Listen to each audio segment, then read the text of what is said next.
com isso, perceber o que o Senhor tem para nós nessa manhã. A palavra de Deus, então, diz assim: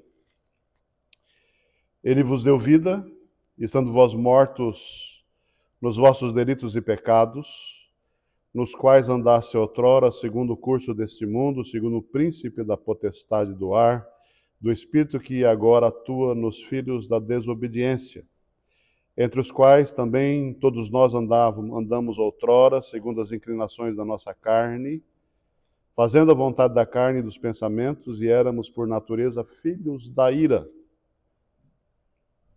como também os demais.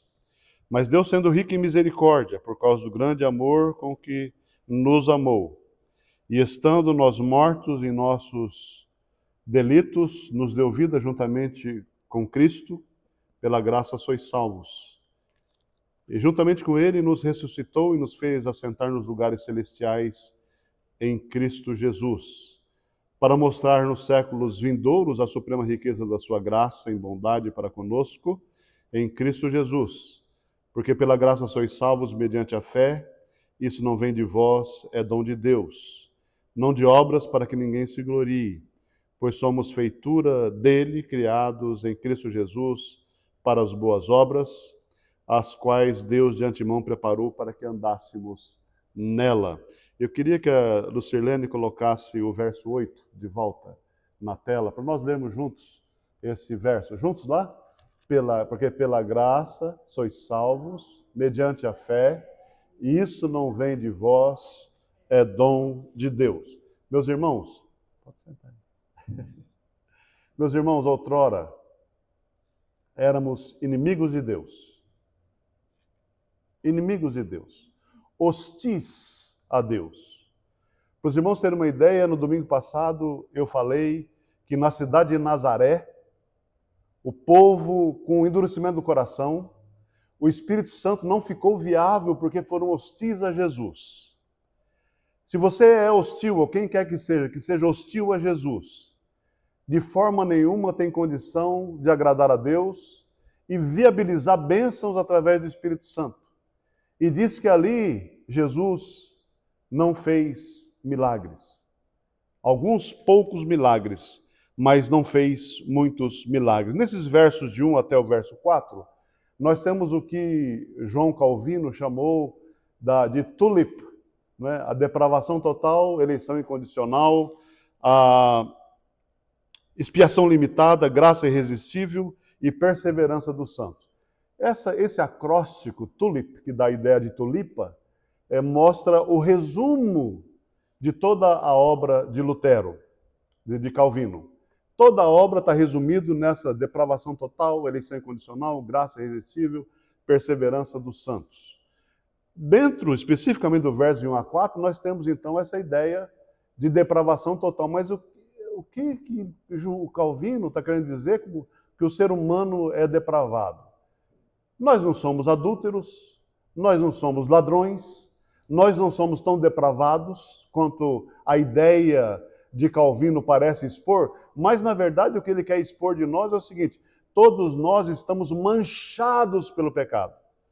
O coração não é depravado, ele não quer dizer nada de depravado, ele quer dizer que nós estamos manchados pelo pecado.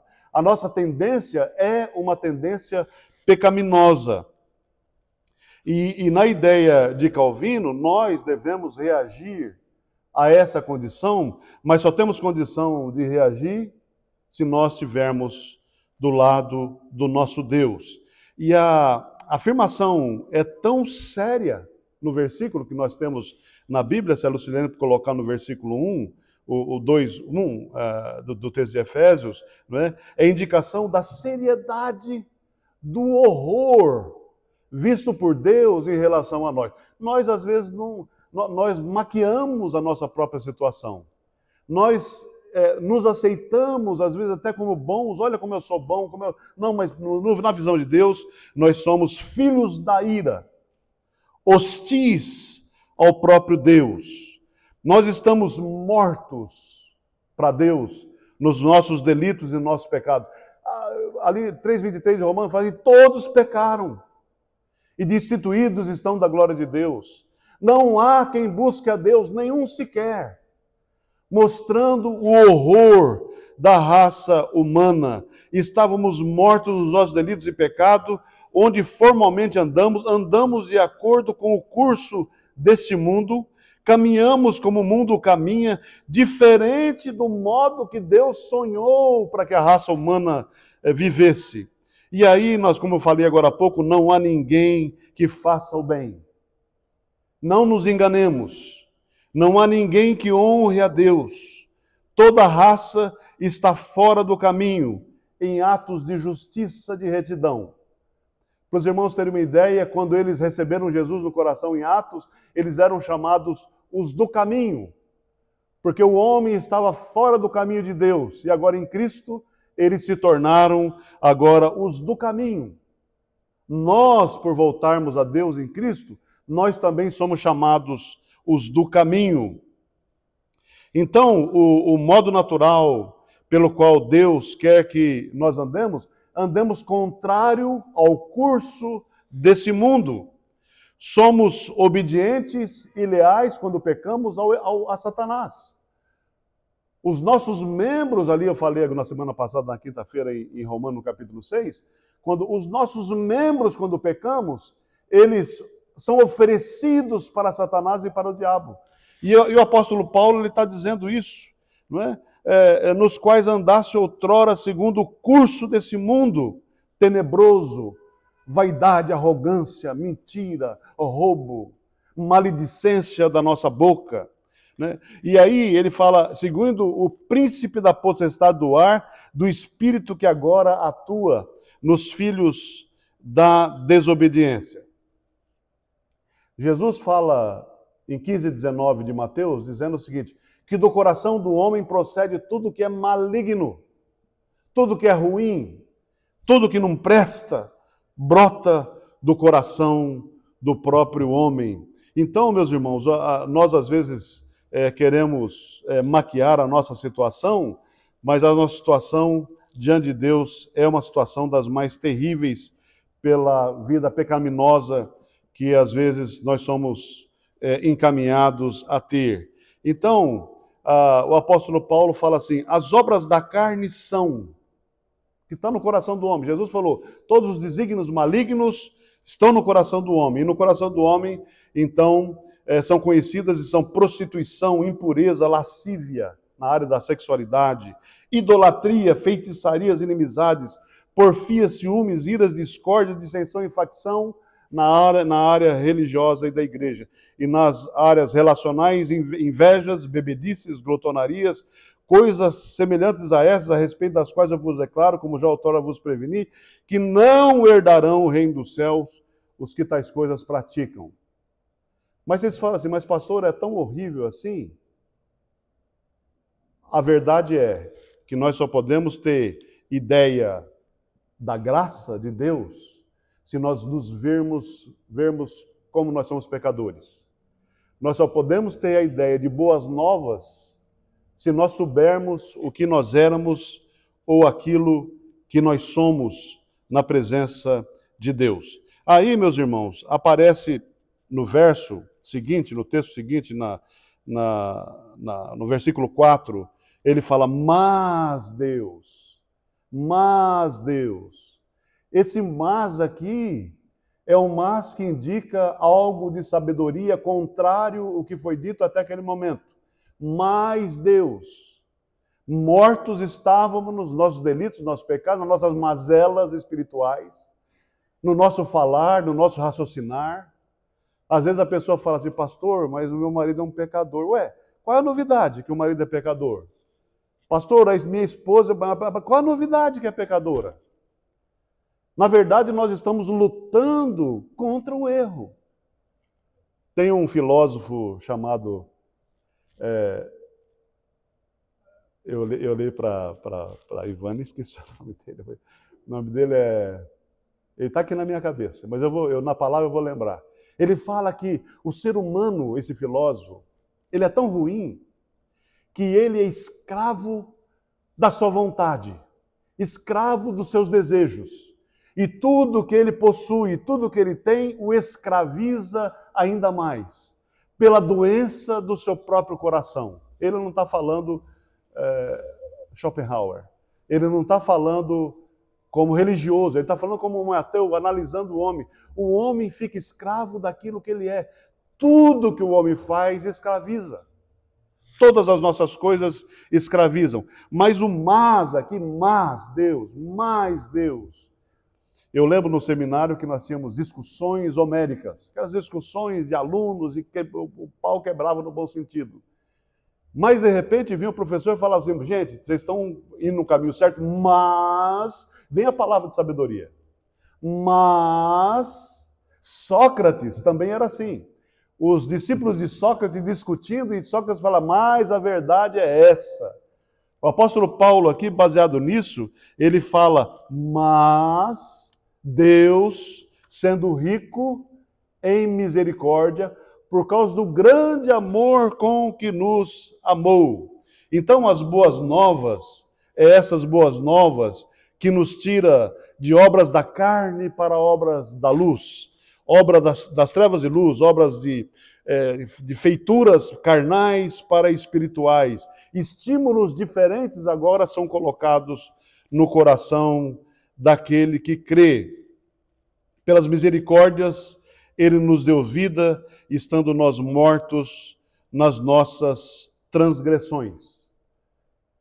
Baseado na primeira parte da palavra, mostrando que nós somos horríveis. Por isso que nós temos que estar constantemente diante de Deus. Lembrando que nós temos advogado junto ao Pai que nos perdoa. E nós vamos nesse espírito diante de Deus, confessando a Ele o meu pecado, para que eu tenha um coração puro, para que eu o agrade, para que viva uma vida santa na sua presença. E aí, o que vai em mente agora é, qual é a visão essa da conversão? Como que acontece a conversão? O que é que acontece comigo se eu estou morto no meu delito e pecado? E aí eu tenho duas ilustrações. Uma ilustração é de um homem moribundo no hospital, na UTI. Os médicos já abriram mão, dizendo, não tem mais o que fazer. Ele está ali nos últimos segundos da sua existência. Anêmico, canceroso, doente. Ele vai morrer. Mas na ilustração fala assim, se a gente tivesse algum outro remédio. E aí que entra Deus. Ele já está para ser declarado morto. E Deus então vem com a medicina. E coloca na boca. Ele não abre a boca, ele não tem condição, mas Deus pelo Espírito Santo abre a boca, dá o remédio para ele. E ele agora passa a ter vida. Essa é a ideia de Paulo. Morto nos delitos e pecados, mas ele, Deus, a ação divina de Deus, que é o tema de hoje, vai e dá vida, e ele respira, e volta a viver numa vida miraculosa, numa vida milagrosa, que só pela graça de Deus acontece. Outra ilustração é a ilustração daquele que o mar levou, entrou na corrente do mar, o mar levou. A família ficou desesperada na beira do mar, gritando que alguém faça alguma coisa, e ninguém faz nada.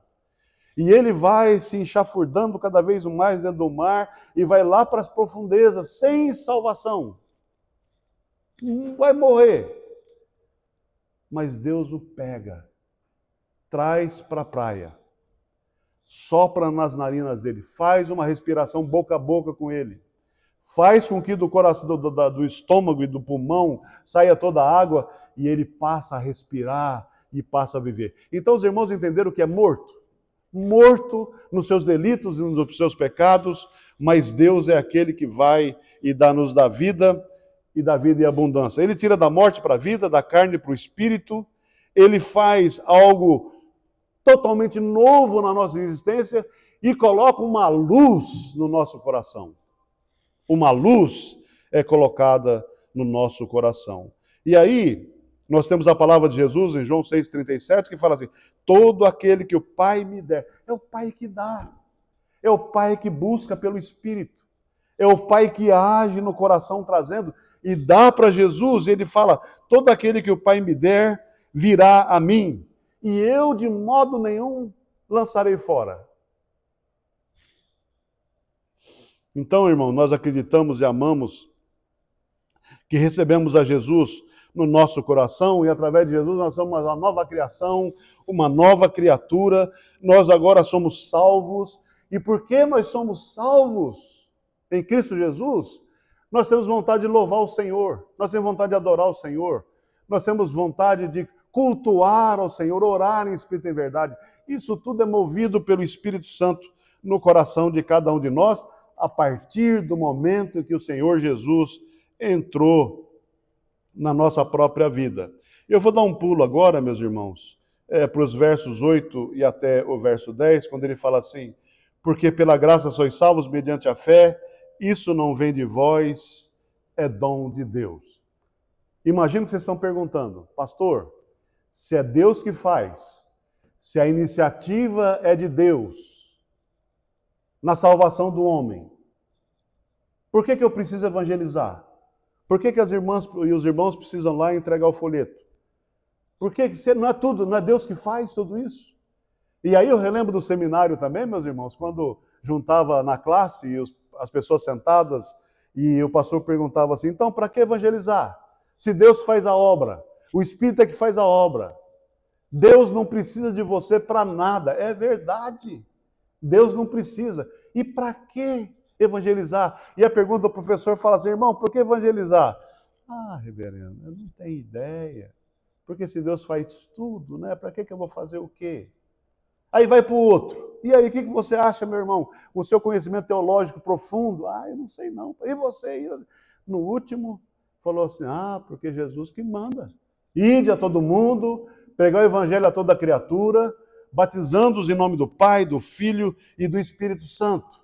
O professor falou, está certo, mas ainda não é a resposta que eu desejaria para todos nós. Mas a razão principal de evangelizar debaixo da soberania de Deus é porque Deus é soberano, Ele salva e me dá a responsabilidade de falar, a responsabilidade de evangelizar. Eu escolho os meios de evangelização é através de vocês. E se você perder a oportunidade de evangelizar uma pessoa, Deus vai levantar uma outra pessoa e vai. E ele falhou, vai no outro. E falhou, ele mesmo dá um jeito, um papel, um papel rasgado. Eu estava ouvindo os Gideões Internacionais, eles passaram lá em Marabá, acho que é Maranhão, e disse que eles distribuíram Bíblias para tudo quanto foi canto. O dono de uma mercearia pegou a Bíblia e começou a rasgar para embrulhar doces. Um homem na prisão, um prisioneiro, pediu para comprar doce de amendoim. Ele embrulhou no inverso da Bíblia. Chegou na mão do preso. O preso pegou aquele texto e disse, porque Deus amou o mundo de tal maneira, e Deus falando no coração dele num papel. E ele recebeu Jesus no coração ali naquela hora, e deu testemunho da graça e da bênção de Deus, porque quando nós não alcançamos, Deus alcança. Deus faz a obra não falha em relação à abordagem que Deus tem para todos nós. Então, meus irmãos, Deus não precisa de mim, mas conta comigo. Eu não sei se os irmãos já perceberam isso. Você chama o seu filho para fazer alguma coisa, mas você não precisa dele. Mas você quer ele junto de você. Às vezes a mãe vai fazer um bolo e não precisa do filho. Eu vejo lá a Irlene com os netinhos, vai fazer pão de queijo. Não precisa de ninguém. Ela põe os 8 fazendo pão de queijo com ela. Não precisa, porque ela faz tudo sozinha. Mas é uma risadaiada, é uma ali. Por quê? É para estar junto. E Deus, Ele nos quer junto na obra de evangelização. Então, a obra do evangelismo é responsabilidade nossa. E é um privilégio que o crente tem, de testemunhar primeiro na sua casa, depois na igreja e depois lá na rua.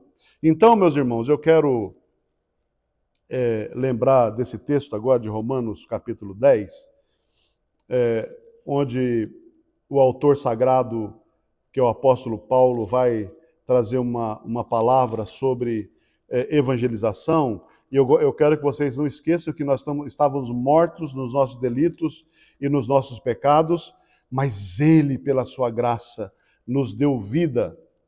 E a palavra de Deus diz assim, Todo aquele que nele crê não será confundido. Eu gosto de ver muito filminho de vida animal. Eu já vou indo para o fim já, irmãos. Só um pouquinho do calor, nós já vamos sair daqui. Eu gosto muito de ver mundo animal. Eu não sei como. A jacaré fêmea, ela pega, abre a boca, todos os jacarezinhos, que para mim são todos iguais, ela coloca dentro da boca dela e leva para outro lugar e despeja o bichinho para lá, todos os que são dela. A outra vai e pega. Como é que ela sabe? Deus, se o animal é assim, imagina Deus. Não há confusão. Todo aquele que nele crê não será confundido, não haverá desapontamento para aqueles que são do Senhor. E aí ele continua: pois não há distinção entre o judeu e o grego, uma vez que eu mesmo é o Senhor de todos, rico para com todos os que o invocam. Todo aquele que invocar ou clamar o nome do Senhor será salvo. Como, porém, invocarão aqueles a quem não creram? E como crerão naqueles de quem não ouviram? E como ouvirão se não há quem pregue? Como se não há quem pregue? Eu sei que na soberania Deus vai promover os meios. Mas a palavra de Deus está aqui orientando. Como, porém, invocarão aqueles que não creram? Como que eles vão cultuar Deus se não há quem compartilhe a palavra de Deus com eles? Todo aquele que invocar o nome do Senhor será salvo. E aí vem a palavra, né? E como pregarão se não forem enviados em missão? Como está escrito: quão formosos são os pés dos que anunciam as boas novas. Quão formosos são sobre os montes, diz Isaías, os pés daqueles que anunciam as boas novas, e diz: o Senhor reina. O Senhor reina. Então nós temos duas realidades da palavra minha nessa manhã. Primeira, que o homem está perdido nos seus delitos e pecados, mas a iniciativa toda é divina. E aí vai mostrar também que ele nos dá vida quando nós estávamos mortos em nossos delitos, e nos dá vida através da própria ressurreição do seu Filho, e na mente de Deus já nos faz assentar nos lugares celestiais em Cristo Jesus. Nós vemos ali em Lucas que Jesus fala assim: e virão do Oriente, do Norte, do Sul, do Leste e do Oeste, e assentarão na mesa do Cordeiro. Eu fico imaginando o que os judeus pensam disso. E virão Norte, Sul, Leste, Oeste, e assentarão na mesa do Cordeiro. Porque pela graça sois salvos mediante a fé, não vem de vós, é dom de Deus, não de obras, porque não adianta obras, porque toda obra é feita nele, quando você se converte, a obra é toda dele. E a pergunta que às vezes eu faço é o seguinte: mas quem é suficiente para todas essas coisas que a Bíblia exige de nós? Quem é suficiente? Ninguém é suficiente. Mas nós somos feitura dele, criados em Jesus Cristo, para as boas obras, as quais Deus de antemão preparou para que andássemos nela. Não é pelas obras para que não haja glória, mas somos feitura dele para as boas obras, das quais Deus de antemão preparou para que andássemos nela. Então Jesus fala que até um copo de água que você der, o Espírito Santo te moveu, não é bondade sua, é bondade do Senhor para a nossa vida, para a nossa edificação. Vamos colocar em pé, irmãos, e nós vamos entoar o hino Linda Melodia. Mais do que milhares é Cristo meu bom mestre, luz do mundo, estrela da manhã. Ele é o Rei da glória. E em meu coração, contente vou cantando a divinal canção, cantarei em meu coração.